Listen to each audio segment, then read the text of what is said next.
Good morning, Dolphins fans. Welcome to another episode of On the FinSide with Kat and Paul. Follow us on Facebook, Twitter, all of our social media outlets, as well as the FanSided Network and FinFanatic.com. I'm Brian Cat NFL on Twitter. Paul is Fanatic_pick. That's Fanatic with a PH. The Dolphins know their opponents. They know when they're playing them here in 2021. The schedule was released here this past week. And I'll confess, too, that this is usually one of my least favorite shows of the year to do. I don't really care about the schedule a lot because I already know heading into it what opponents they're playing. There's a formula for it. You know, they're going to play the AFC East opponents twice each. They're going to play a whole other division in the AFC as well. And this year it's the AFC South. They're going to play a whole other team in the NFC, which is the NFC South. With the Bucks and the Saints and Panthers and Falcons, and then they're going to have three other games, and that's gets a little more long-winded. But they basically play the second place team in three other divisions, so you know who they're going to play.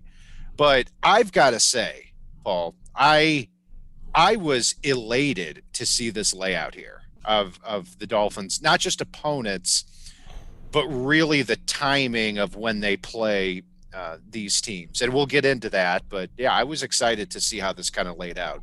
But before we dive into that, Kat, you gave me an idea based on something you said already. I think next year we should sit down ahead of the schedule release and do our mock schedule. I knew you were going to say that. When you started saying that, if you didn't say that, I would say, hey, why don't we have a mock draft about when we're going to play each opponent? Yeah. Yeah, that would be proof that the world is ending. Gallaudet says 17-0. I don't want to hear no different, Cat. 17-0. No, we're not predicting the games. I mean, we're gonna. I'll give my prediction on. I'll just throw out a number of how many games I think they're going to win, and the number is 10. I hope it's more. Just remember who was right on the money last year. Yeah, you were. I predicted 7-9 last year, and Paul predicted 10-6. So that's pretty common. Paul usually predicts more wins than I do. Yeah, I mean, but look, let's first of all, before we get into the schedule, I will tell you this, and we may already have these comments in chat. If not, we're going to get them on social media. When the schedule is released, and people start talking about, well, you know, I like how this looks, or I don't like how this looks, you will hear unfailingly the most cliche sayings from every fan, such as, and I'm just going to say it in this voice because this is how I imagine that they would look and sound, is, nope, 1 week at a time, can't look at the whole schedule. What's another beauty? My favorite, and you, I'm not mocking you when I say this, you Dotis, but my favorite's the ones that like, oh, now that I've seen the schedule, we're definitely going 17-0. There's one of those in every fan base too. Or 0-17, depending on yeah, like, oh, this is terrible. Why would they do this to us? Well, like, it doesn't matter how your schedule looks. You have to win every week. Like, okay, great. Now, if you don't beat good teams, you don't deserve to be in the playoffs. But, I thought you were going to say, "Cat, you sound." I can't tell a difference. That's your normal voice. So, I was going to say that was like you, but a little less nasal. I enunciated just a little bit more.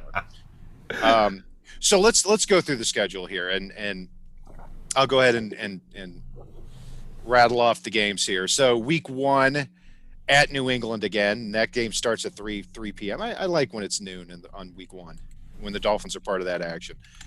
Week 2, Buffalo at home. Week 3 at the Raiders. Week 4 versus the Colts at home. Week 5 at Tampa Bay. At week 6, and this is an interesting one we'll touch on, they play the Jaguars in London at 8 a.m. Central Time. 7 versus the Falcons. 8 at Buffalo. 9 versus the Texans. 10 Baltimore, which we always know that's an interesting game. The Dolphins have been creamed by them over the last couple of years. That's a Thursday night game. So the Dolphins get 2 primetime games. That's the first one. Then week 11 at New York Jets. Week 12 versus Carolina. week 13 versus the New York Giants. Then a week 14 bye. Week 15 versus the Jets. That game time is to be determined. Week 16 at New Orleans. Week 17 at Tennessee. January 2nd, first game of the new year, playing against Ryan Tannehill. The first time the Dolphins have played Tannehill since he left Miami. And finally, week 18, because there are 17 games this year with each team getting a bye, versus New England in the final week of the season in Miami. And Dolphins are 6-2 over the last 8 years against the Patriots in Miami. So, Paul, that's the schedule here. What are a couple observations you've had from just kind of taking a look at this? I thought once the London game against Jacksonville was announced that Miami was going to have a Week 7 bye here. It's very rare that a team has to go to England, fly back, and have a game the following week. Usually they give you that 2-week window before your next opponent. So I thought, all right, cool. We're going to have the Week 7 bye. I actually like a Week 14 bye even more.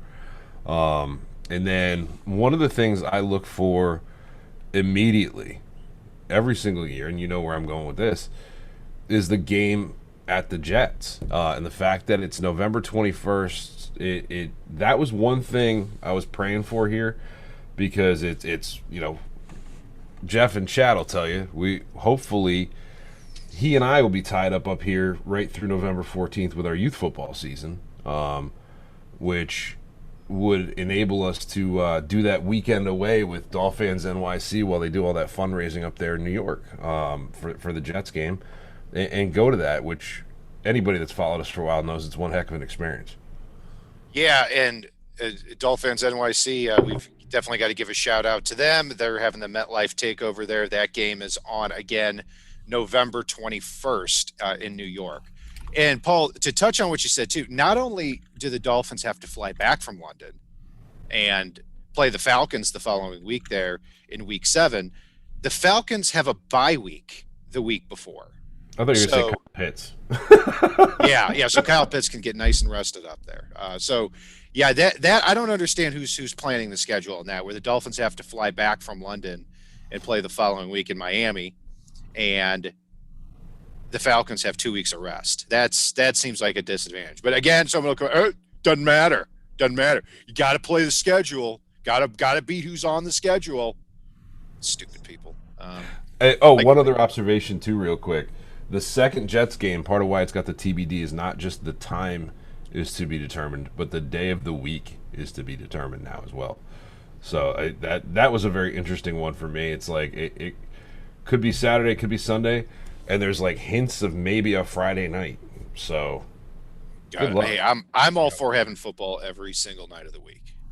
I don't know if my wife is, but it's and what pisses me off is a lot of it has to do with these stupid college deals that they have for coverage and conflicts.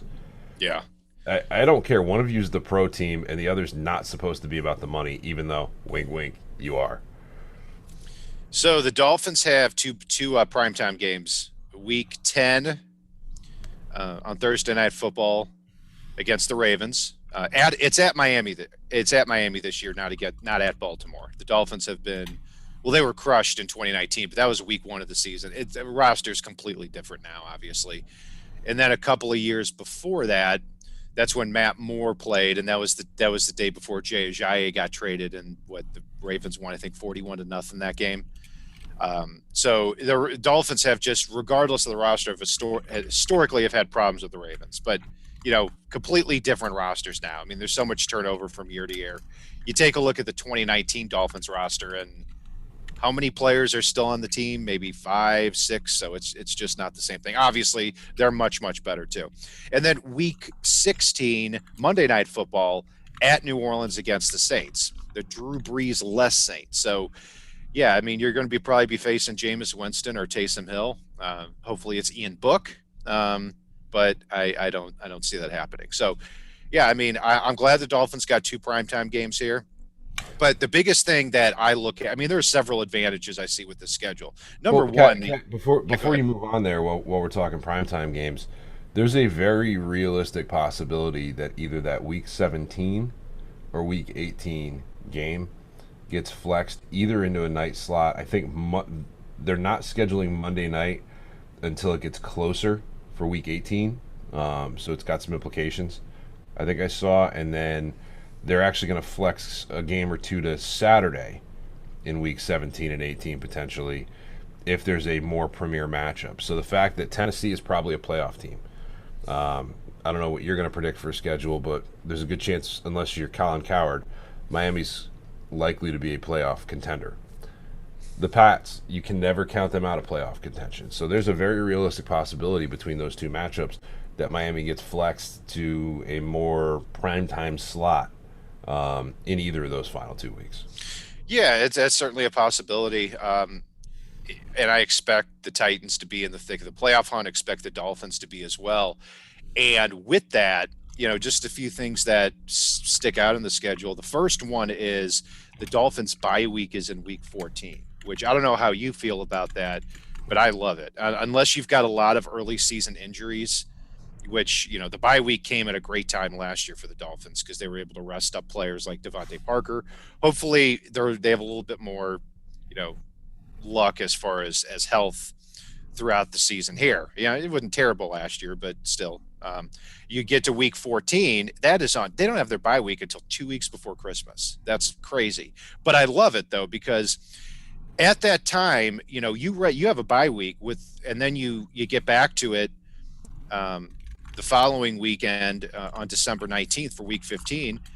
And then you've got 4 games left. So you would have to imagine, unless the season completely went off the rails, that the Dolphins are going to be in playoff contention there and, heading into week 15. And then the schedule after that, you've got the Jets at home. You've got at New Orleans, who knows how good they're going to be or bad they're going to be without Drew Brees. I know they've had some success without Brees, but a whole offseason, I'm not sure about that. Then at Tennessee, kind of a revenge game for both teams against Ryan Tannehill. And then the Patriots in week 18, where the Dolphins have had a lot of success against the Patriots in Miami, 6-2 over the last 8 years. So, yeah, I think that's extremely favorable. I'm going to challenge you here on one thing you said. What do we have to get revenge against the Titans for? I'm curious. Is it against Tannehill? Yeah. For getting traded? for being here for 7 years, and then look, I don't blame Tannehill for really anything. I mean, but still, look, I'm doing good after he left. I can be a vengeful person, so because of that, hey, you were here. It's like, hey, you're dating a girl for 7 years, and then you break up. It's even if it wasn't her fault. A couple of years later, people are like, hey, I wish her the best. Hope she's doing well. Is that something just people say sometimes? I don't know. Maybe I have more of a jaded look on. No, I'm kidding with that. But Tannehill. Look, Tannehill didn't. The only thing Tannehill did wrong is that he had 2 terrible head coaches, and then he got hurt his last 3 years. And I don't know if you know this, but in college, Tannehill played wide receiver. We're hearing that in week 17. Oh gosh, yeah. No, look, Tannehill has done. What the frustrating thing is that he gets traded to Tennessee, he stays perfectly healthy, and the Titans figure out in the first week he's there what he's good at and what he's bad at. Those are things the Dolphins couldn't figure out in 7 years. So some of it was having Gase and Joe Philbin as the coach. In fact, most of it was. And then the last 3 years, when he finally started turning the corner in 2016, he was playing the best football of his career, tears his ACL, re-tears it the following year, and then has, shoulder problems in 2019. So I wish you the best, Ryan Tannehill. And you know what? One thing, too, that I want to say here, because you were talking about the week 14 bye. God, if the Dolphins do what Gallaudet said, we could have a bye, play 4 games, including against the Titans and the Patriots, and then have another bye. That would be the dream, right? You'd have to be the best team in the AFC. You'd have to win probably 14 or 15 games. So I'm not going to go ahead and predict that, but look, Miami has the Dolphins, the greatest football team. They take the ball from goal to goal like no one's ever seen. It's right there in the song. Yes. Yes, it is. Yes, it is. And it should be required, that song to be a Dolphins fan. I think it is. But um, let's get back to the schedule here.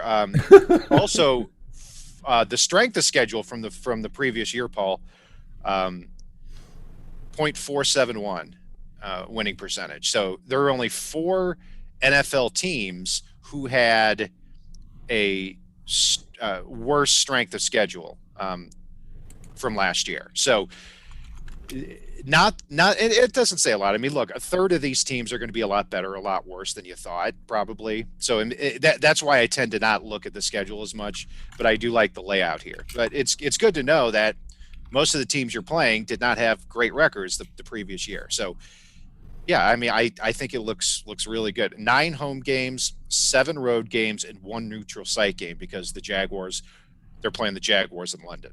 Again, another favorable thing. And not just that, but there's two, like the neutral site game. There's a huge contingent of Dolphin fans over in the UK, ridiculously huge. The Jets game up here, ridiculously huge number of Dolphin fans show up to that game. Yes, I'm pimping the MetLife takeover yet again. So actually, you're right. We've got 10 home games then and 6 road games, pretty We've much. got one at Miami North, and actually, the neutral site game is Miami, UK. So Yeah, that's a challenge here again to Dolphins NYC. And I know they don't need to be challenged on it because they put together such a great weekend all the time. Is that you have the power to make sure the Dolphins have 10 home games and 6 road games. That's hey, if there are more Dolphins fans in London, which we know there are, than Jaguar fans, maybe 11 home games. So now this thing is really starting to even look better. So no, but the way I look at the schedule here, Paul, when I take a look at it and kind of divide the season a little bit into segments. You take the first 8 games. The first 8 games are not easy, but it's not egregious in any way. I mean, you've got at New England versus Buffalo, at Raiders versus Colts, at Tampa versus Jaguars versus Falcons, at Buffalo. So you play Buffalo twice, and you play at Tampa. So those are 3 very difficult games. The other ones I think are winnable. Week 1 at New England is always, that's always a tough one. The Dolphins play at New England in week 1, at home against Buffalo in the first 2 weeks, just like last year. But even if, I mean, I think we would both be disappointed if after 8 games the Dolphins were 4-4. But even if they were, I don't think that derails the season when you look at their schedule after that. no, it doesn't. I mean, you use the week 8 games or the first 8 games, and then you look at week 9. It's Miami's playing the Texans. That should be a win right there. With the Jets 2 weeks later, also should be a win. So November looks very favorable for them. For me, one of the big things, and I said this on the Our Turf podcast last night, is Lisa asked me about do we need these first 2 games if this happens in the first 2 games? And I said, look, you want to ask me what our identity is and how this team looks? Hit me up in week 6. That's really for me the litmus test. Once we've gotten through, Tampa Bay, 2 divisional games, the Raiders that are all over the place, and then, a playoff team in the Trevor Bowl, we should know who these Dolphins are at that point. Yeah, I'm with you on that. And you should know who you are at that point, and probably maybe even before that. But I think that's a great way to take a look at that too, because after you've played at Tampa, and you're 5 games in at that point. I mean, if you're 3-2, by then I think we've got a really fun final 12 games to look forward to. But taking a look kind of at what Lisa was saying, you look at last year, Dolphins started out 0-2 against 2 divisional opponents. And that it seemed like after the Dolphins lost to the Seahawks in week 4 and dropped to 1-3, I mean, you look at the time frame between September 30th or whenever it was to the beginning of January or the end of December, whenever they played Buffalo. In that 3-month span, they lost 2 games. It seemed like they were winning every single week, and that still wasn't enough to make the playoffs. Now, granted, typically if you win 10 games, especially with 7 playoff teams, you're going to make the playoffs, but they still didn't. And it just shows how much, if you start off 0-2 or you start off 1-3, how big of a hole that puts you in for the rest of the year. Yeah, and I'm glad you talked about those 2 games, because I've always been someone that you want to be the man, you got to beat the man. And the Pats at this point are old guard after really missing out last year, but they're a team you need to step out and beat to really claim that status. The Bills took the division last year and looked like a tough team that improved on paper this offseason. You want to come out, and if you can come out and hit those 2 teams in the mouth and walk out of that 2-0, that's making one heck of a statement in the AFC East and the AFC moving forward, because the AFC East is turning into the best division in the AFC right now. Definitely. Yeah, I think the AFC North is better, but I understand what you're saying. I mean, you've got in the North, you've got the Ravens, you got the Browns, and you've got the Steelers. But I don't know. I mean, and the Bengals, you got to think, are going to struggle with Joe Burrow maybe or maybe not being available at the first part of this upcoming year. Well, without a line, they're going to, Yeah, it really surprising. They only added Riley Reef and Jackson Carter as to their offensive line after Burrow basically gets his leg ripped off and beaten with it in the middle of the field on Sunday. So in the Steelers, I don't think they're going to. I mean, they started off 11-0, and then after that they completely fell off a cliff. And I'm surprised Roethlisberger is going into the season as an undisputed starter for them. That's pretty surprising for me. I'm surprised Roethlisberger is going into the season as an NFL player, not a former NFL player who's starting his countdown to Hall of Fame voting. You watch those first 2 or that first week of the playoffs last year, and if you watched the Saints or you watched the Steelers, it was sad watching quarterback play. It was left-handed grandmas galore from the quarterback position, just throwing wounded ducks that barely went 5 yards. And the Steelers also had no running game.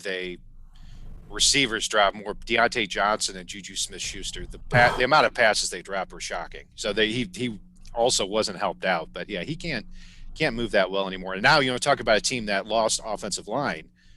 The Steelers lost. They lost Alejandro Villanueva at left tackle, and they lost a few other players too. So yeah, I'm not good. So to your point, yeah, the AFC East could very well be the best division in the AFC here. Right now on paper, I think it's probably the North, but see, for me, the North right now is really 2 teams, because the Steelers, to me, have no plan at quarterback. It's Roethlisberger can't get it done anymore, and your backup there going into the season is Mason Rudolph on a 1-year deal. Who is signed to a contract extension, shockingly. So yeah, I hear you there. So another thing that jumps out on the schedule here is, and the reason I talked about the first 8 games is, once you get past those first 8 games, again, breaking the season up into segments, I look at let's see here, and I've got to do the math here now with 17 game schedule. So you've got the first 8. Then you've got a 6-game span with a bye week in there. And that's 6-week span. If the Dolphins are 4-4 at this point, again, which would be a disappointment if they were, then after that, you've got, like you said, the Texans at home, then the Ravens on Thursday Night Football, which should be a tough game, then at the Jets versus the Panthers at home against Sam Darnold, versus the Giants at home, then a bye week, and then another home game against the Jets. So that right there, that span, it would be disappointing if they just went. I mean, as we sit here today, it would be disappointing if they went 4-2 in that span. So you got 4-4, 4-4 in the first 8, then 4-2 in the next 6. That's 8-6 heading into the final 3 games. And again, would be a disappointment, I think, at that point, if the Dolphins were only 8-6. It would. I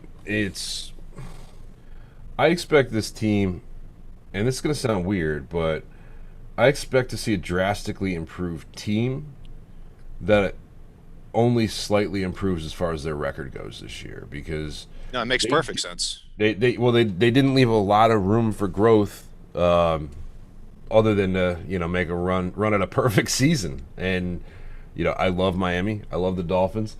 I'm not going to predict perfect. That's only happened one time in history. Thank God it was us. But I look at it where I think Miami does have some tough matchups. I think Colin Cowherd should shut up about it because he's just spinning up the fan base. Like, it's just, if you guys want Colin Cowherd to go away, ignore him. That's the best thing you can do for a media member is ignore them. And so if they stop getting clicks, they shut up about whatever it is that's bothering you. I don't really care all that much what people on ESPN are saying, to be honest. No, that's it's like I said, you ignore them, you're good. Yeah, and it's fine. I mean, I like getting a range. I like getting a wide range of opinions, and hey, see if he's right. I don't think he will be, but also too, and taking if they were 8-6, which again would be a disappointment. The final 3 games at New Orleans on Monday night, who knows how good they're going to be. At Tennessee, which should be a tough game, and then the Patriots at home. If the Dolphins were to win one of those last 3 games and finish the season at a disappointing 9-8, they would still probably make the playoffs. And that's it. I think so that's why the schedule, I look at it through the lens of kind of a worst case scenario, and it still looks pretty good. There's still a pretty solid pathway for the Dolphins to get into the playoffs. So, but I agree with what you said too there. And I believe that it's a lot harder to get from 10 wins to 12 wins than it is to get from 4 or 5 wins to 10 wins. Because you're talking about, I mean, if you have a weaker schedule, you can get to 10 wins if breaks fall your way and you stay healthy.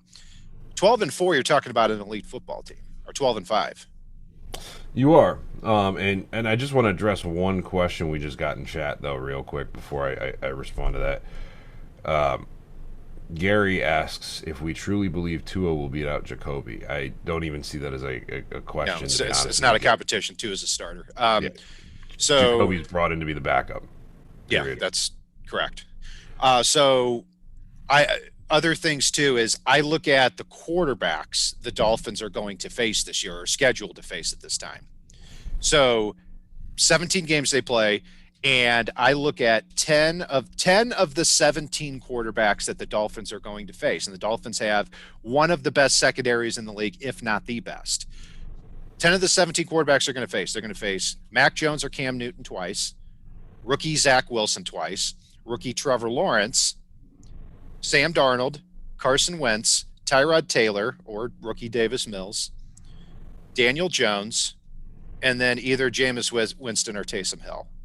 And then you've got Derek Carr, too, who did rip up the Dolphins last year in that loss to the Raiders, but still middle-of-the-pack quarterback. So 11 of the 17 quarterbacks the Dolphins are going to face shouldn't be quarterbacks that are too daunting of a task for the secondary. And I think that's what sets the Dolphins up to be a good football team and get a lot of wins this year too, is the quarterback competition they're going to face throughout the year. Yeah, and one thing I like with this schedule is there's a very realistic opportunity that Miami's going to have the chance to come out in week 1 and slap Cam Newton right in the mouth. Too bad Davin Godchau's up there now. Although it was it Christian Wilkins? I don't remember. I think it was both of them. And then to come back in week 18 and close out the season coming out and smacking Mac Jones right in his mouth. So I like it. I like being able to possibly come out and knock down both the current and future of the Patriots. Yeah, and I look at the Patriots game last year and how the Dolphins played on defense. I mean, Patriots only scored 21 points. Dolphins lost that game 21-11. Ryan Fitzpatrick on the other side threw 3 interceptions. Some weren't his fault, some were.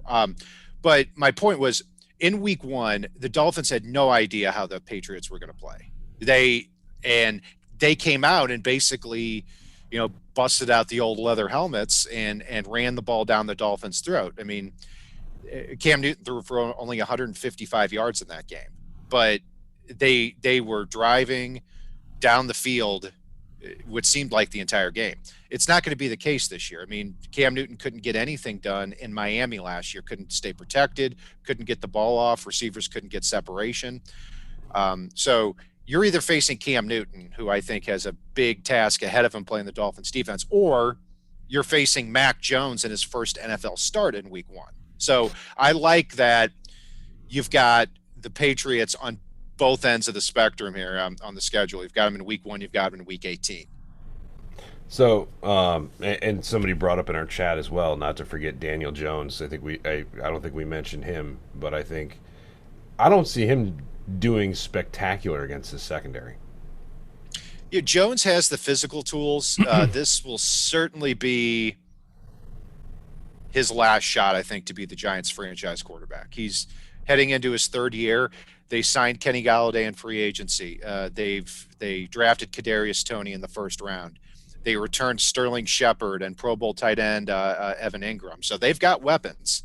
So they've set the table for him. But I don't think at Duke, even though he was the 6th overall pick, I don't think he was that great at Duke. So, and now he's come into the NFL in the first 2 years and is a huge, huge question mark. He has the physical skills, but that's about it.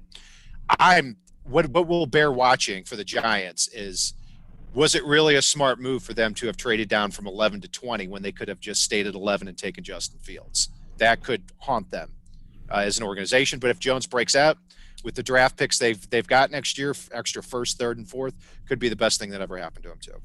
Yeah, and one interesting thing to note too, and this just came up in chat, is that week one matchup, we're not going to see our full complement of the offseason because we will be without Will Fuller for that matchup against the Patriots. But we get to unveil Fuller against Buffalo, so I'm good with that. Like, I'm excited. We wish he was playing, but I week 2 against Buffalo. Yeah, I mean I look at that at the matchups against the Bills and the Jets this year with how the Dolphins roster is structured. Is the Bills have a very good starting secondary with Tre'Davious White and Jordan Poyer and Micah Hyde, and then Levi Wallace, who's replaceable but serviceable. But after that, not a lot of depth in that Bills secondary. I mean, you've got Teron Johnson is a decent nickelback, and then after that, it falls off a cliff. And so if you're the Dolphins and you spread the field 4 or 5 wide, and you just you have two out there just dealing cards, spreading the field, I think they could get a lot of good matchups there. And the Jets, they returned their number 1 cornerback, Bryce Hall. And it's shocking at this point. They may sign Richard Sherman because he played for Robert Saleh with the 49ers. But, I think the Dolphins have a lot of opportunities against the Bills and Jets to spread the field and get some great one-on-one matchups because they didn't really do anything to address the secondary on either team. Yeah, and one thing I want to point out, too, I just want to go back to the Will Fuller thing for a second. If he was going to be available in week 1, he probably wouldn't be a Dolphin right now. He came in on a prove-it deal, and the suspension was a big part of it. That I don't think if he hadn't gotten suspended, he would have been out of the Dolphins' price range for the wide receiver position 1,000%. 100% agree with you on that. And I'll take him for 16 games over, not him for 1 game. What did Kenny Gallaudet get? I think he got 4 years, $70 million, somewhere around that range, with a lot of that guaranteed. He just found a Wonka ticket in a bar of chocolate and got the factory. Gallaudet too. I mean, he was the 2 years prior to that had over 1,000 yards. He's a talented guy. There's no doubt about that. But is more of a contested catch guy. Let's be honest. Yeah. And then not somebody who naturally separates. We're not surprised the Dolphins weren't interested in Gallaudet. Will Fuller, yeah, if he had not gotten suspended last year, he was on pace to have over 1,300 yards with the Texans. And granted, he was at that time the number one receiver with Deshaun Watson throwing to him, but this is a former first-round pick. His only criticism coming out of Notre Dame, other than his size, but didn't really matter that much because he was so fast, was his drops. He had a lot of drops at Notre Dame. Really hasn't had that a lot here in the NFL. So that's gotten straightened out. So you're right. I mean, if you get him in week 2 and you pair him with Waddle and Devontae Parker and Mike Gesicki and say, what I like is, going back to what we said about Tannehill, we're not going to wait 7 years to see if 2 is the answer. I think we're going to get that answer pretty quickly in the next 2 years. I do too. And as far as what the Dolphins are going to do this season record-wise, like we said, we're not going to go game by game. For me, I think Miami's going to pull one out of the hat here and improve by 2 games in the win column over last season. And I think Miami pulls out a 12-5. I think that's kind of the ceiling for it, but I think Miami is going to win between 10 and 12 games, and I'll go with 12. Okay. I talked about 9 in a worst case scenario. 10, I think, would still be a really solid season with where the franchise is. I'm going to say they win 11 games. I'm going to go 11-6 here, and that's more than I expected. Okay. I mean, I'm excited about the season, and I like it. Excited in a way I haven't been over the last 20 years. I mean, look, it's been 20 years since the Dolphins won a playoff game, and if I think it's very, very important that they get into the playoffs. And we look at the schedule. Yes, it is week by week. You've got to beat the teams on your schedule, even though those are cliche sayings I was talking about before. But yeah, I mean, if they can't beat this schedule with how it looks now, there are some different problems that we've got to address in the following offseason. Otherwise, things continue to go on track. I like that the identity of the team is that they're going to be able to spread the field and throw the ball and get these one-on-one matchups. And I also like, too, that here in December, the Dolphins aren't going to Buffalo. They're not going to New England. They're not playing 1 or 2 cold weather games. And that's big for how they anticipate being able to move the ball, by spreading the field and getting those one-on-one matchups. And it fits.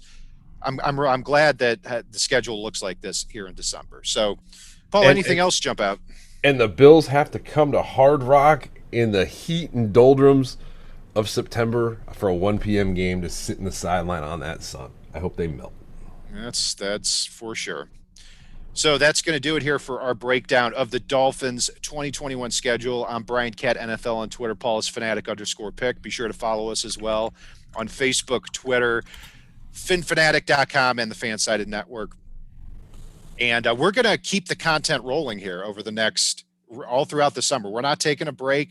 We're going to have 1 or 2 shows a week. You can count on us being here 7:30 a.m. Central, 8:30 Eastern every Saturday morning, as long as we can here throughout the summer with different segments. We've got some things in the works on that. So be sure to join us. And if you don't join us live, that's okay. You can find us on our different social media outlets for the recording on this all the same. And if it's not on the right side and it's not on the left side, it is on the fin side.